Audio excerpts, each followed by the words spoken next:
for those with good taste.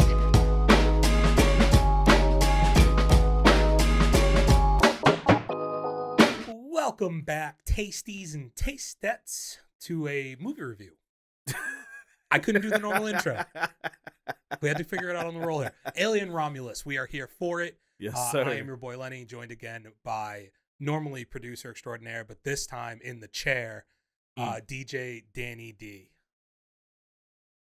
Okay. You're wearing the Jersey Shore shirt. Fuck with it. Yeah, you're just wearing yeah. So we're gonna be talking Alien Romulus here, and as what is normally the case, I know stuff about this movie, and Dante knew nothing going into it. Nope, never So, seen another Alien movie ever. We get a full perspective, a full view. I will say, as a standalone, like, you guys can go watch this. Yeah, okay, just get that out real quick. Yeah, right off rip. You should see this shit. Yeah. I'm just saying, like, it's one of those movies where even if you've never seen anything else in the franchise, like, sure, there's, like, you know, things you might miss as far as, like, things to pick up, but I don't think there are anything that are part of, like, the core storyline as far as you being able to grasp. How do you know that? Like, how do you know that you didn't I'm saying need to know stuff before? I was able to grasp the storyline and follow the movie. I'm just busting your chops, dude. I get it. I know what you're saying. God damn. You're right. This movie's doing really well, by the way. It's made a ton of money. Word. I think it had a pretty modest budget as well, so I think it was 80 million, I think. Yeah, and it's already at like 110 or something. Yeah, I think it made. So, movies are so back. Movies are so back. Summer blockbusters, baby. But I think you're right, and I think what you're kind of getting at here is that if you didn't know anything about Alien, this is at its core just like people on people in a shitty situation stuck on a ship trying to survive. Yeah. Right? Instead of snakes on a plane, it's aliens on a spaceship. Yeah. Except at a way more grand level and maybe more intimidating than any of the snakes that were on that. I'm still tired of these motherfucking aliens on this motherfucking spaceship. Do you think that you could put, could Samuel L. Jackson do that particular line in any movie possible and it would just work?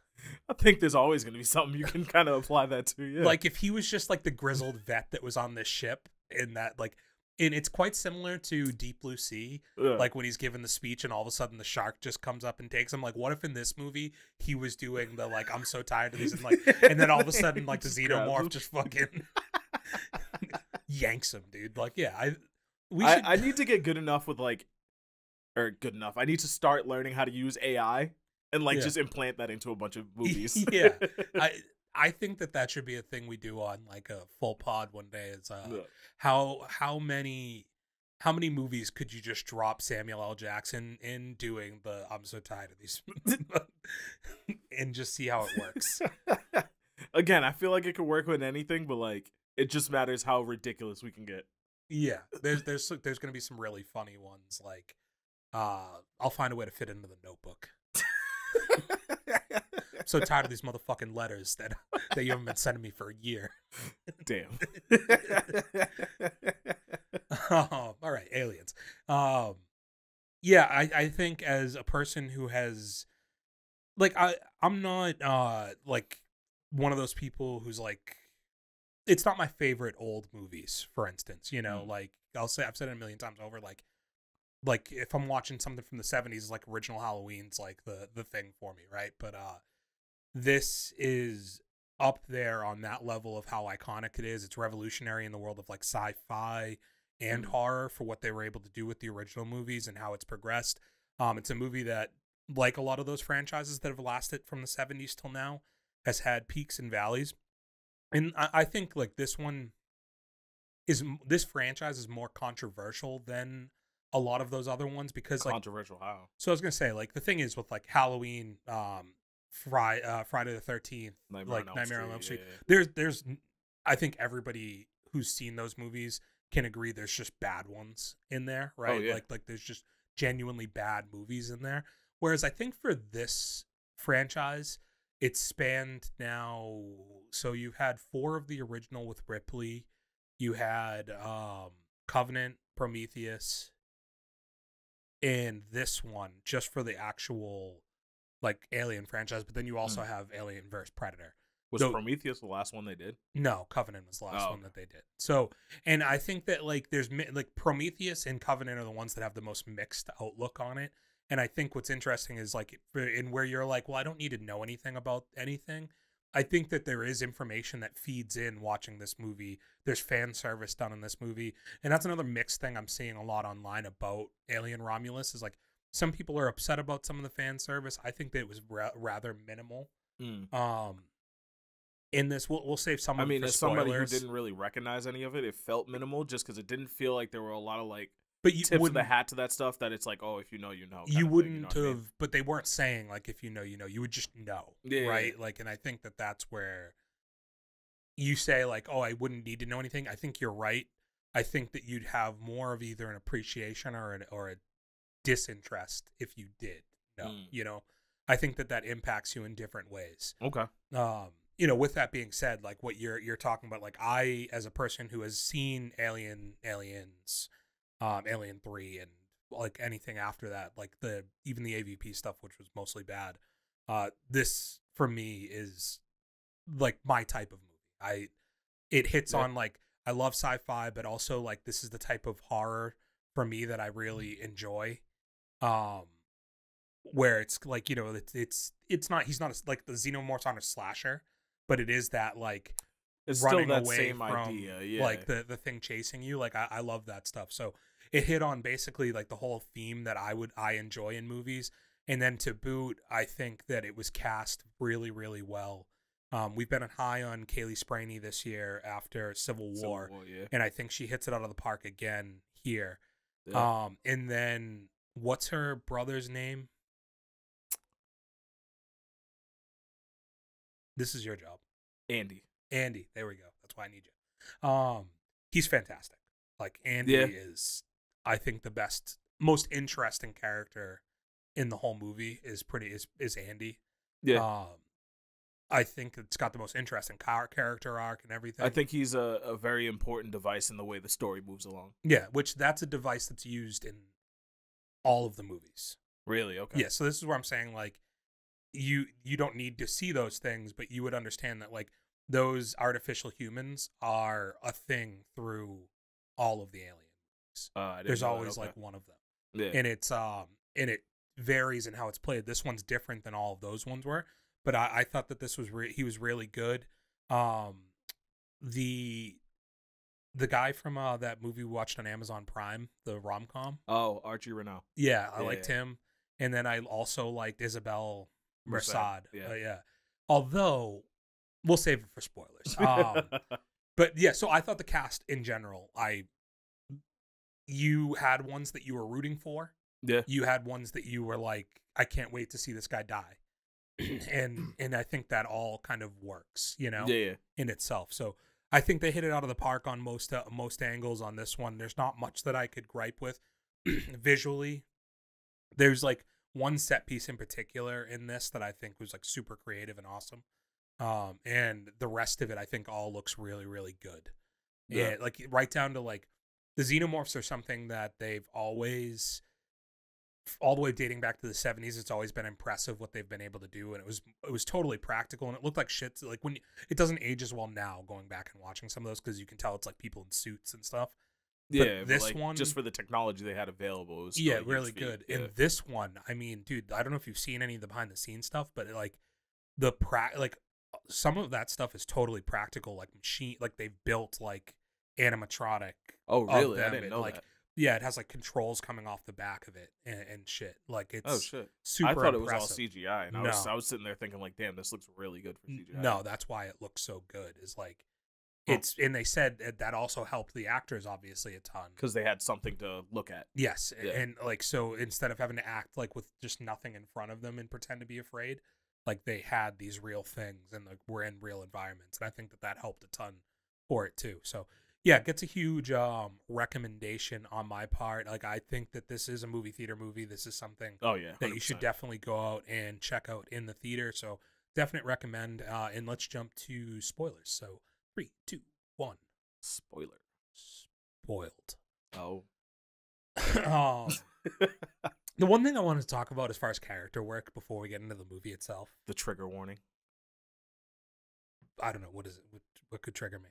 Oh, for me, I guess not knowing like any of the other Alien movies, like I didn't know like the artificial beings thing was like something throughout all the movies, but like for the beginning of the movie, they were very heavy on like telling the only black character that he was less than human, and that was kind of a trigger for me. No, okay, yeah, yeah, but well, there was people of color, just not black. Isabel Merced, yeah, like, and Archie Renault for that Yeah. matter. But no, I guess that didn't register for me totally because they were all lesser, like, and they gave context as to why that dude no, was like they being were all such for a the slums shithead. or whatever, but they were like, yo, you're not a real human. Like Yeah. you're Well, not he- real. Was See, this is shit I'm talking about. Yeah. No, trigger warning for me was the incestual relationship between Isabel Merced and her cousin. That's the baby daddy. Wait, what? Yes. I never caught that. Yeah, so they like she says she didn't know the dad, right? Yeah. Or it's some random guy. But then they had that moment on the ship where they're like kind of weird. And then the director has confirmed that What the fuck? yeah, that's a thing, dude. And me, dude, love who you love. That's what I say. No. Yeah, no, I say no. go out and love who you love. You be you, dude. Who am I to judge? If that's what you're interested in, man. And like if you're trapped on a spaceship for, a few months and there's only one baddie on the ship because the other You're one's not a helping your case by the justifying one's a this. lesbian, and then like things happen, you trip, slip. I'll let her. Oh wow. Okay. Oh. Yeah, it just landed in it. Yeah. Mm. Like who are we to say anything, dude? He might not have known it was his cousin. She was wearing a hood at the time. A mask. What kind of hood? A bag. Anything. But yeah, that was a weird little thing to throw in there. Is like the just make him a friend. Like why do they have to say it was the cousin? It just is such a meaningless part to be like that's our cousin, and then that to be implied and then confirmed. But it was definitely implied in the movie. It stuck out to me when it was happening. Like, are they gonna say that this is like the dad to this kid? And at the end, I guess he doesn't end up being the dad because it's really like a xenomorph. He's still Because it's a shot that does it. So so he's still part dad. It's just mutated now to be part xenomorph as well. So you knew nothing going into this, right? Nothing. Like I know what a xenomorph is and stuff. Like and without having seen any alien movies, like I still have knowledge of what they are, I guess. But and did you know like how the face hugger stuff like worked and all that? I didn't know, but they explained it well enough in this movie that they didn't leave it to you to know from previous movies. You know what I mean? It's like the thing this movie hits on really well is like it's gross. It's the way like, and that's one of the goals of the movie. Yeah. Like somebody, Dave. Dave is here. I don't know if we're gonna have him on camera. I don't think we are. Dave, the two nerdy kids that do the podcast about movies, like comic book movies and shit. Yeah, that could be anybody, but I know you're talking. Yeah, no, I know who you're talking. What's about. the name of their podcast? You know? I actually don't know. If you find it, I went to go find out earlier today because I wanted to look up some more of their stuff. But I've never actually gone to their page. Felt like doing it today, but they didn't come across my feed. So they were talking about it, and the kid was talking about how like this is like the type of horror this is like. I forget what he called it, but it was like sexual in nature, essentially. And the thing that makes this movie so uncomfortable is the way the face huggers deep throat you. Yeah, like it's like very like even the way like the fucking xenomorphs are in a way, it's like all very gross. Like it's meant to like that is intentionally done, and like like it's just like the first time the face hugger attaches to the girl. Right, like it's just like whoa. And that thing looks very phallic, like very far down that throat right now. That too, yeah. And then it's impregnating you, which is crazy. Yeah, I mean, through years of health class, like they never said that could happen through your mouth. Yeah. It was so. I guess everybody should start spitting. Said we didn't take it there anymore. Jesus Christ. Still got our fastball. So like, but that is part of like the thing that makes it so uncomfortable. I liked that there wasn't a ton of xenomorphs, but the amount of face huggers that were on this fucking ship is insane. Like, it reminded me of like the Flood from Halo. Nope, doesn't help. Not a Halo guy. Really? Okay. Dave, Yo, the flood in the first Halo game was absolutely terrifying. Yeah. explain, guys. Oh, you just don't know what they are at all. No, I don't know what you're talking about. I didn't play the game. Ever? I played like online multiplayer a couple times with my friends, but Yeah. I didn't they were like only it. I in the wasn't a Halo campaign. guy. I was a PlayStation, not an Xbox. So okay, nobody wants to. They're we'll just move on. little bug aliens that like just multiply and just chase you down. So They Starship literally Troopers. They literally move the same way as like the face huggers in this movie. Okay, Yeah. all right. So you know what it reminded me of is Tremors 2. The scene where they have to go into the warehouse or like garage type thing, and there's all the MREs that are in there, and the tremor, like the small little tremor things, are eating them and evolving at a rapid rate, but they can only see by your body temperature, so they spray themselves with fire extinguishers to go into the room, and they're trying to avoid like them seeing their body heat by doing that, and then slowly the stuff starts melting, so they start being able to see their body. Like that's what a lot of this reminded me. You know the one particular scene I'm talking about? No, I don't. This is my turn to tell you I've never seen any of the Tremors. But I'm talking about the scene in Alien. I'm Yeah, talking about, right? When Like they're where moving through the room and they they have to drop the temperature in the room. No. To try and They raise the temperature in the room to match their their body temp. Yeah. which is smart. I like Yeah. it. But yeah, just the sheer swarm of them was terrifying in that regard. I think it does because there's so many of them. They look kind of like pussies because they were just getting like whacked around. Those little face huggers were just getting like punted left and right, dude. I mean, they were never meant to be like the warrior being or whatever. Yeah, but like there's so many of them and they look like idiots at some point. Right? Like, and I get like how big of a brain could be in that thing. I don't think there was much strategy involved to them. It was just you see, you jump. Yeah, you run. You run, chase, whatever it is. Yeah. But like, yeah, they didn't look like they had much strategy to them. And like no movement. Yeah. Respect to them. And realistically, like they're why playing do you have to be respectful to the face huggers? I was gonna let it slide, and then I was like, wait, why?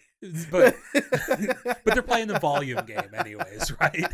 Sure. They're playing the volume game because they're like, there's like 5 of them. There's like 100 of us. Yeah. We knock up one of these, which they successfully did, Yeah. and then it starts taking motherfuckers out.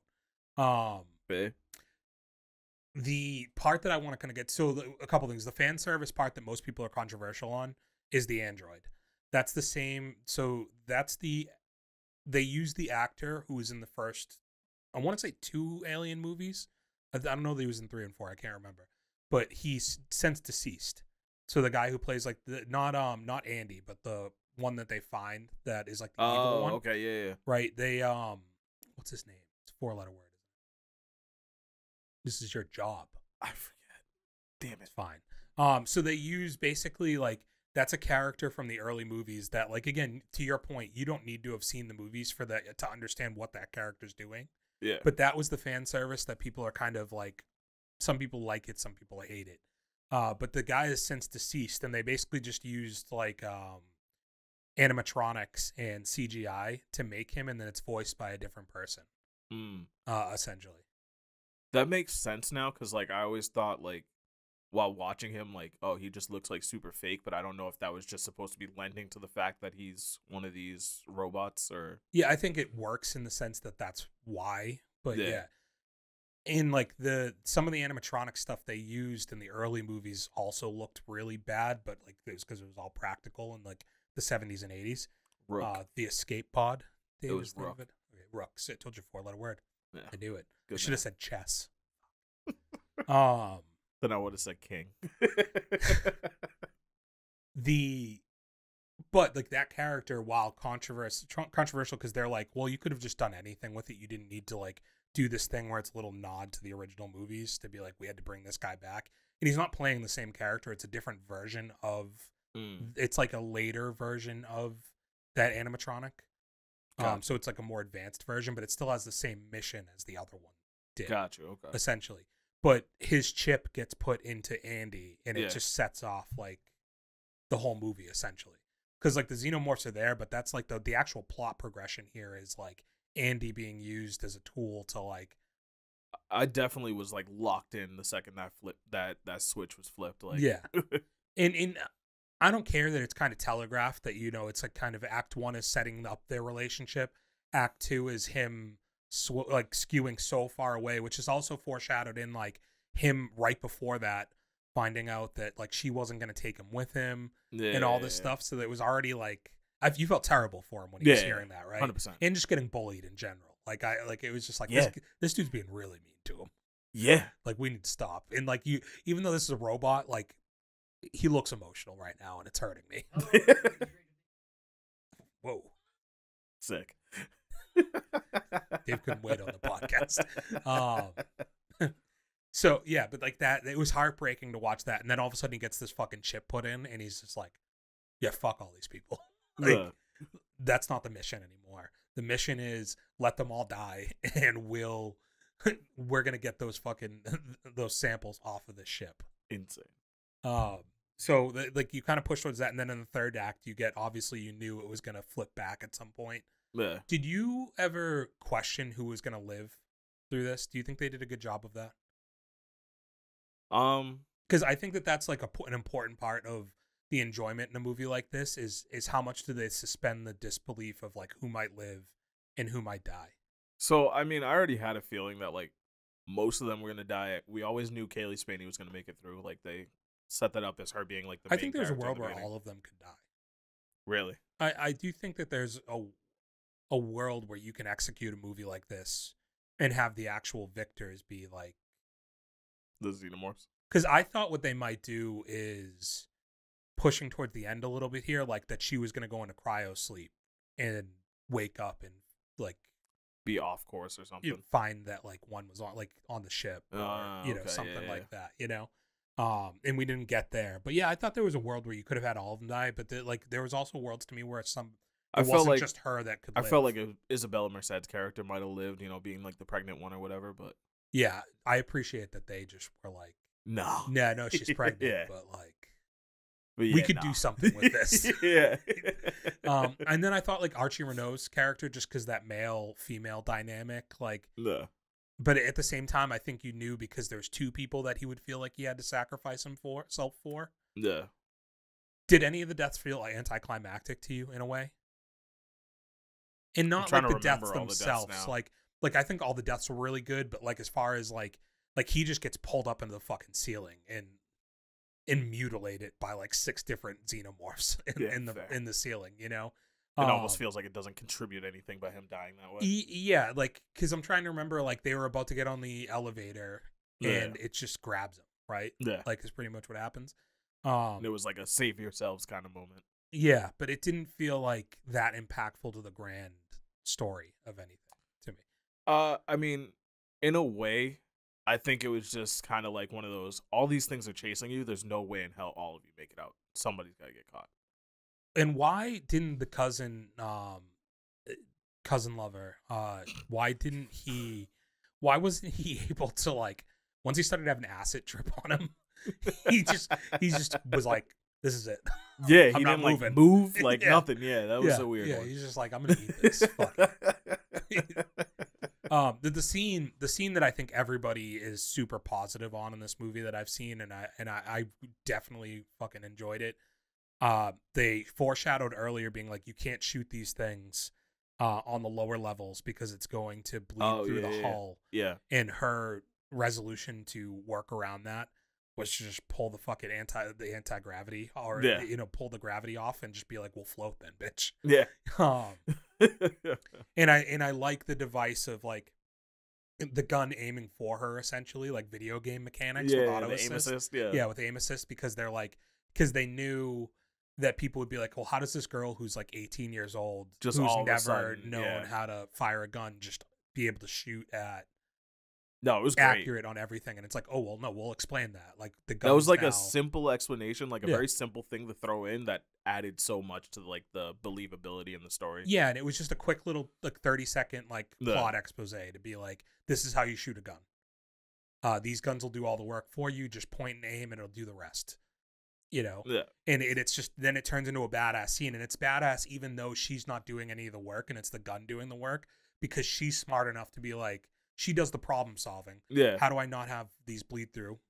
Bang. Yeah. Now I can just mow down all of them, and then obviously maneuvering through navigating the acid, through the acid was also really cool, I thought. So yeah. yeah, I thought that scene was probably the best scene in the movie. Yeah, I think to I me. give you that. Yeah. Do you think something else could have been better? I was trying to think of like, because I feel like I enjoyed like the grand majority of this movie, and I'm just trying to think if there was any other scenes that excited me more. But I think that one's definitely one of the more standout ones. I will say, like, generally, I find even on movies that I like, it's a lot easier to come in here and talk about the downsides to it. And this is a movie that doesn't really have anything in it that I didn't like. Yeah. Or enjoy. I thought, like, maybe the only thing I could gripe with if I was going to make gripes is, like, the very end of the movie. I just, like, I thought you didn't want a happy ending, is what you're saying. No, not that. It was, everybody wants a happy ending. Why would you get a massage? The impregnation, the girl being pregnant and having, like, a full-blown, like, xenomorph hybrid human. Yeah, like, which is a nod to Prometheus in a way. Like, if you go and watch Prometheus, it's supposed to be a nod to that kind of. Just like it gets a little cheesy, I thought, like, once you get onto that last ship with that monster. Yeah. But then I like, again, it's a callback to being like, okay, well, I used the gravity to my advantage on the ship there to not burn through the hull. What if I do the exact same or the exact opposite thing here to be like, well, I can't defeat this thing by myself. What do I need to do to beat it?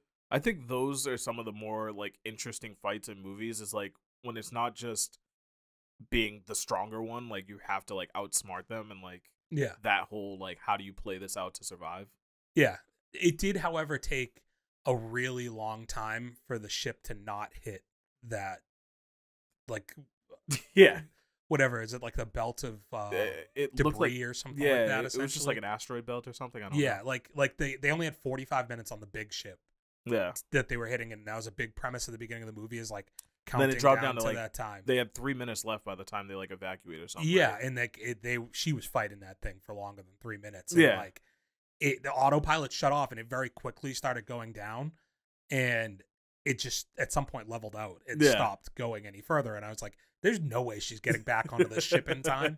And that's even funnier if they get sucked out of the ship and she's trying to climb back up and slowly just gets one of the things I appreciated erased. with that, right, is like I feel like a lot of times when movies have like so much time between like scenes like that, they sometimes miss details. So I like the fact that you could still see the space station blowing up ahead of the ship. Yeah, that it wasn't just like one big explosion either. It was just slowly like it was still just away. Like getting scrapped away and like a ton of debris, and I liked that shot, and I was like, oh cool, like that's still there, like that was like 10 minutes ago in this movie. That is a really cool detail to it for sure.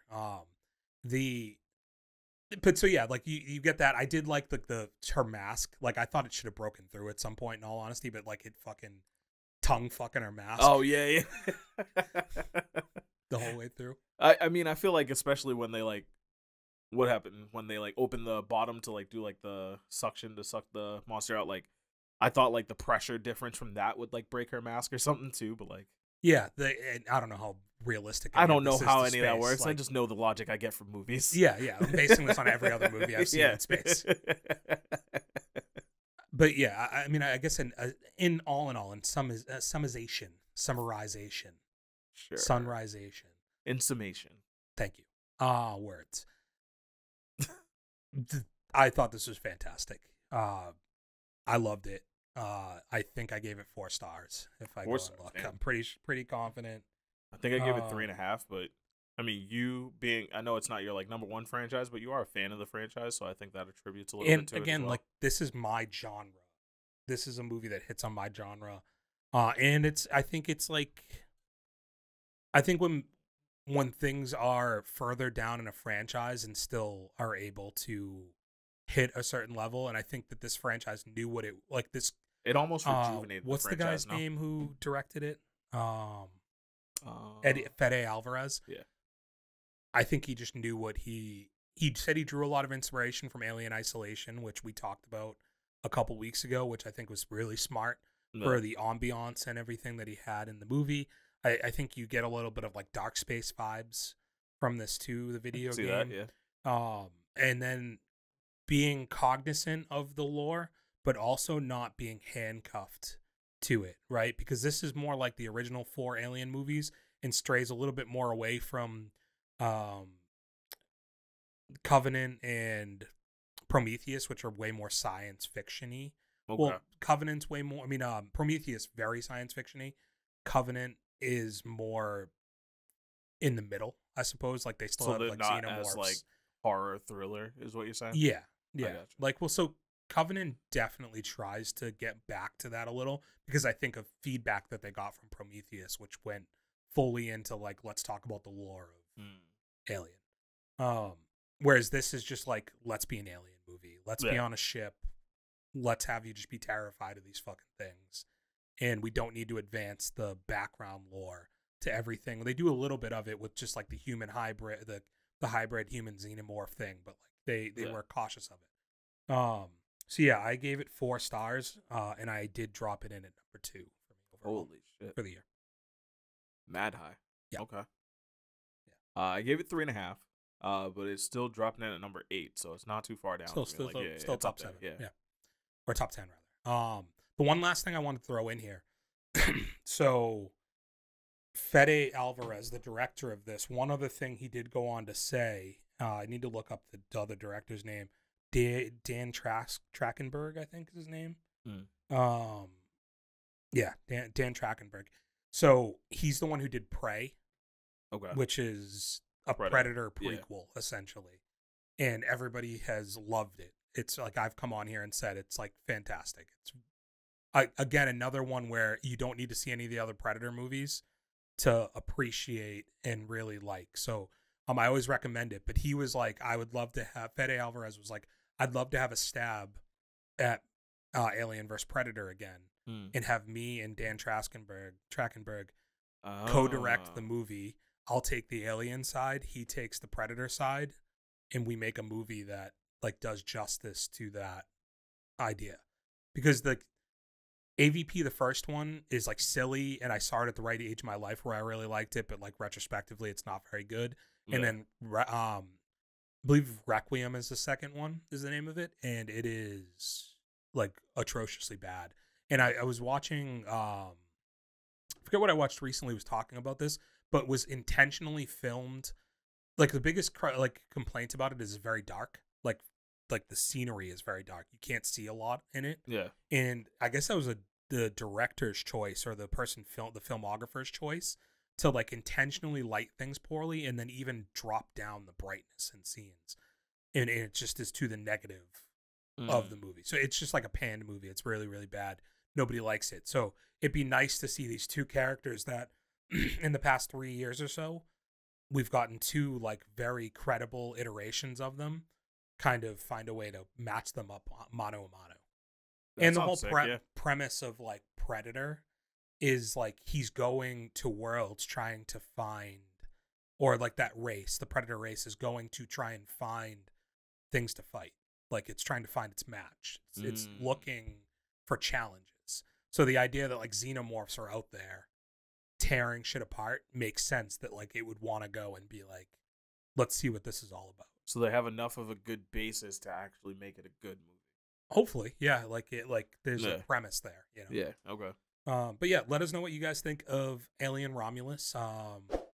Generally good reviews, but I'm sure there's some people out there who have negatives. Anything we missed? If you're like I'm a fan but not a hardcore.